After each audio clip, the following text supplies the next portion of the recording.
అందరికీ నమస్కారం. యోగా చేసేటప్పుడు దుస్తులకి చాలా ప్రాముఖ్యత ఉంటుంది. మామూలుగా ఈ రోజుల్లో లెగ్గింగ్స్ అని రకరకాలుగా స్ట్రైట్‌గా సిల్క్‌గా ఉండి ఉతికి ఆరేసిన ఇస్త్రీ లేకుండా వేసుకున్న నలక్కుండా ఉండేవి ఎక్కువగా వాడుతున్నారు.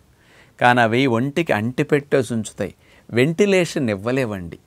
మీరు ఏదన్నా జిమ్ము, జుంబా, ఏరోబిక్స్ ఇట్లాంటివి చేసుకునేటప్పుడు స్టెప్పులు, మ్యూజిక్లు పెట్టి చేసేటప్పుడు అలాంటివి వాడుకోండి.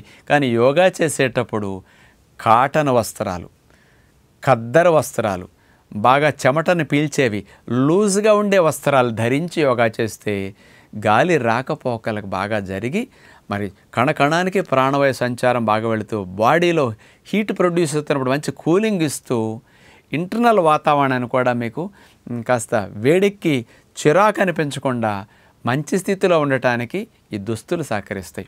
కుదిరితే యోగా చేసేటప్పుడు కాటన్ వస్త్రాలు, ఖద్దరు వస్త్రాలు లాంటివి, మన నేత వేసిన నేత వస్త్రాలు, పైజమా, లాల్చీ కానీ, కాస్త ఫ్రీగా ఉండే షార్ట్ కానీ, బనియన్ కానీ అట్లాంటి కాటన్ వాడి యోగా చేసుకోవడం చాలా ఉత్తమం.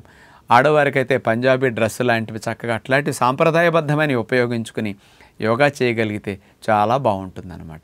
ఎందుకని సిల్క్వి టైట్గా నొక్కి పట్టేవి మాత్రం యోగా చేసేటప్పుడు వాడకుండా ఉంటే బెనిఫిట్స్ ఎక్కువ వస్తాయని, సౌకర్యంతో పాటు మీకు ఎక్కువ బెనిఫిట్స్ని ఇస్తాయని విజ్ఞప్తి చేస్తూ నమస్కారం.